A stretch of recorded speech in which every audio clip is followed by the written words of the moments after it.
Hello everybody, my name is Thane, and if you're wondering about my recording location, this wood house, I inherited it from my father. He went searching in the mountains and never came back.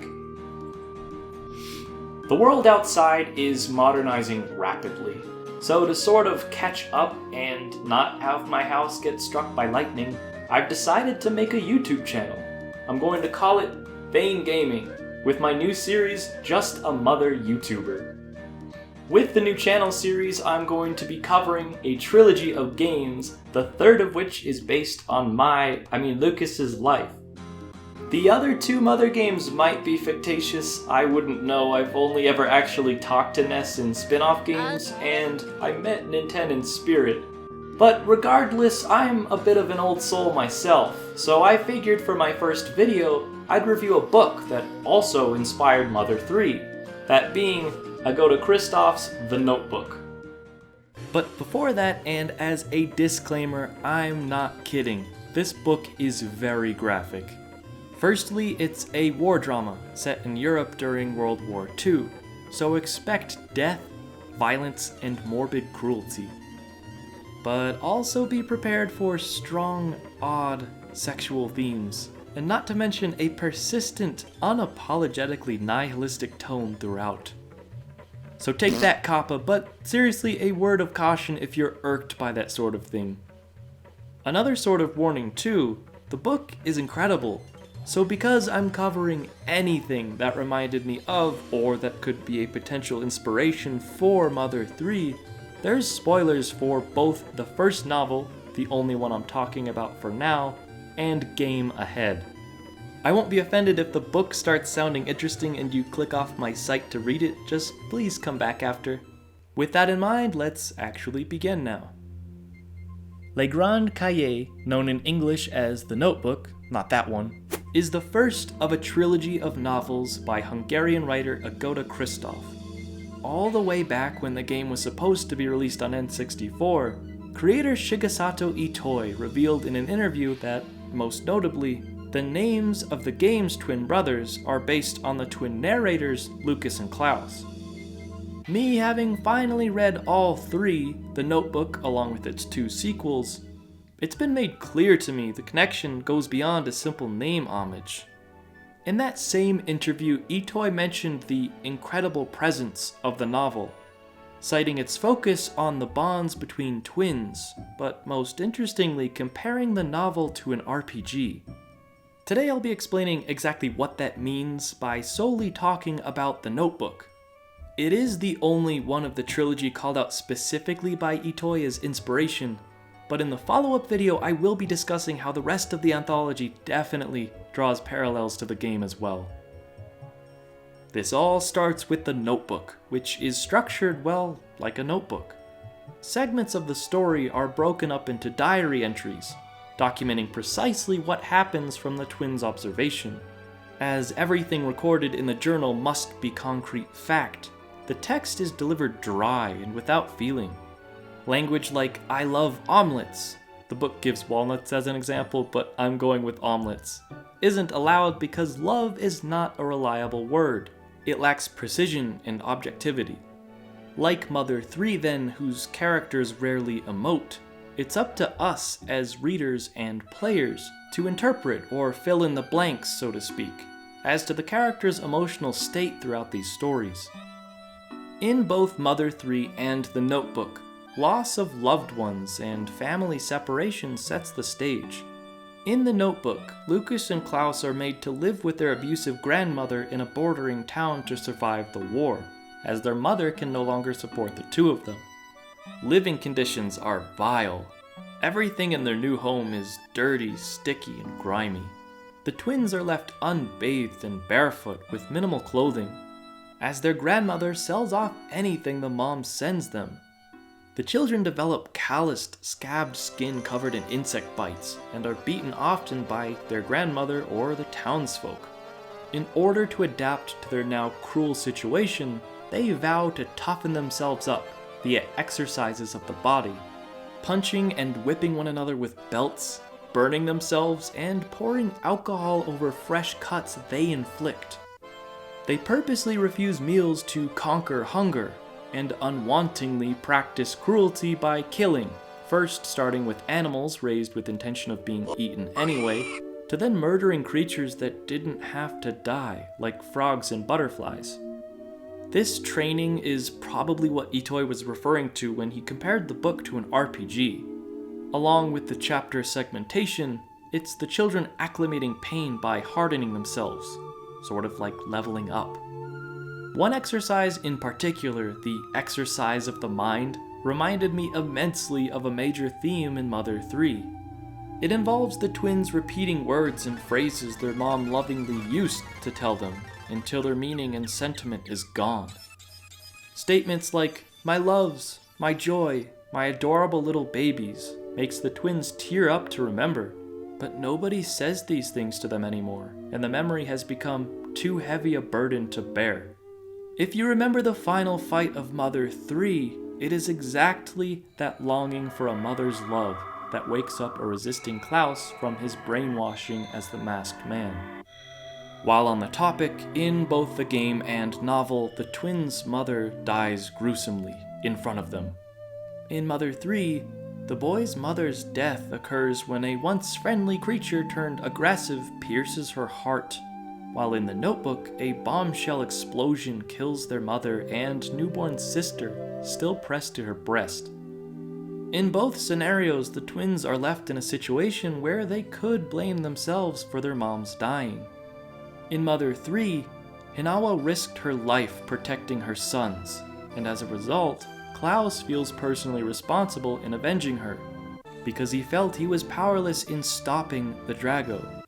In the Notebook, their mother comes begging abruptly, in the midst of cannon and machine gun fire, to retrieve them from their grandmother. The boys refuse to leave though, and a shell lands in the garden where she's standing. In Mother 3, this taking place at the beginning of the game is the event that changes everything. A sadness in Hinawa's abrupt murder permeates throughout the rest of the story through dialogue and flashbacks, influencing both the main and side characters' current actions. However, in the Notebook, their mom's sudden death happens towards the end, by which point they're so desensitized to trauma, the event leaves them rather unfazed. The twins do end up keeping her and their baby sister's decomposed body, polishing and piecing together the skeleton to hang in the attic. So it's a bit of a more disturbing take to say the least. Getting back to Mother 3, when Klaus goes to avenge his mom and turns up missing, Flint, the father, becomes obsessed with finding him to the point of neglecting Lucas. For over 3 straight years, Flint does nothing but search the mountains for his son, in between visits to his wife's grave. Granted, he does still care. Flint takes a psi bullet for Lucas towards the end of the game, for example, though the same can't be said for the twins' dad in the Notebook. Upon his return from the front, their father is repeatedly imprisoned and tortured for being politically suspect, and has to flee the country for his own safety. As a chance to escape then, he doesn't care if he dies trying to cross the border's landmines, even though at this point in the story, he's the only family the boys have left.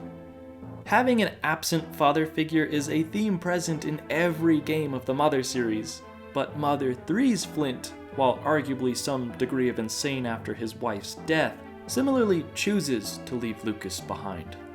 In Mother 3, Lucas and Klaus couldn't be more opposite in personality. Lucas is coddled, careful, and considered a crybaby, while Klaus is brash, outgoing, and reckless. While Klaus charges the beast that killed their mother for revenge, Lucas just lets him go, helpless to do anything in the moment. In the book, the twins are connected entirely on the same wavelength to the point of scaring their parents. They always act in unison, never leaving each other's sides except by force, and the two agree on all matters of everything, even amidst the strange situations they find themselves in, like engaging a foreign officer's sexual request of peeing on his face. Remember when that happened in Mother 3?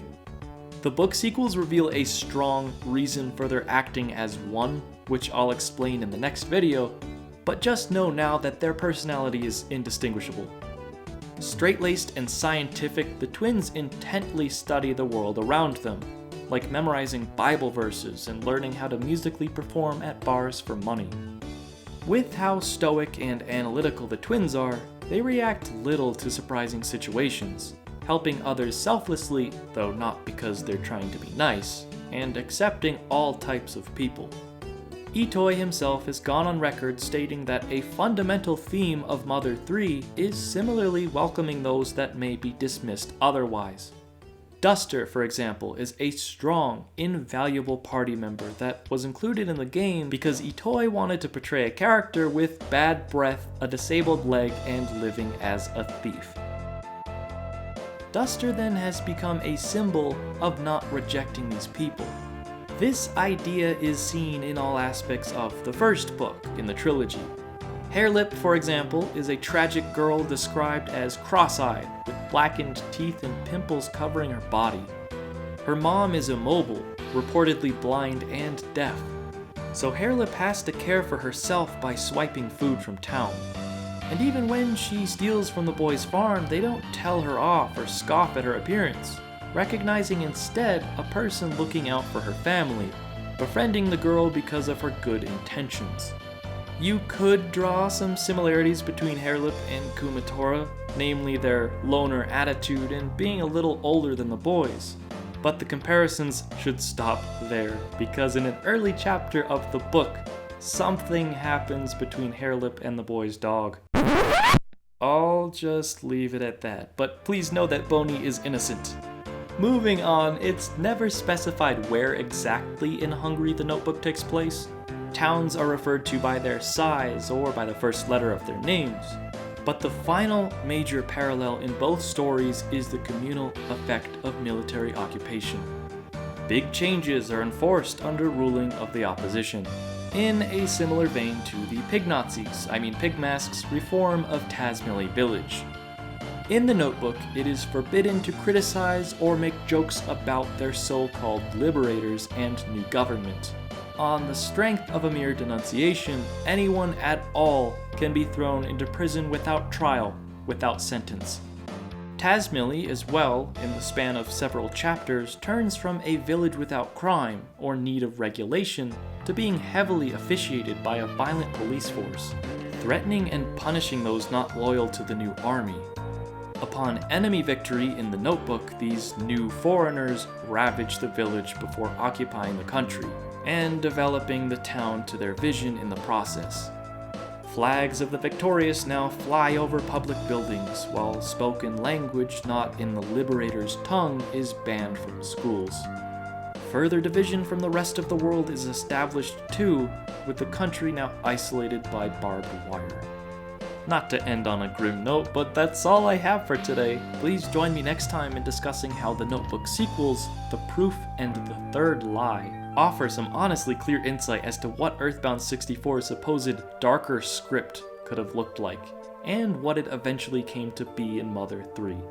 Thanks for listening, thanks for watching, and I'll see you for the next one. Hey, very quickly, Thane Gaming has a Patreon page. I've had it for a while, but with this new push for just a mother YouTuber, I wanted to bring it up again. Supporting me on Patreon with my 2 tiers, PK Rockin' and PK Love, would allow me to get closer to my goal as being a full-time content creator. I'm going to revamp the Patreon page pretty shortly here, but as you can see right now, there's some behind-the-scenes stuff. I'll write up exclusive posts from some of my process in making videos. You can even see a preview into some of my future projects and scrapped ideas that I might revisit later. So if you check out the Patreon page, I would be enthused. Again, thank you all for watching, and I'll see you next time.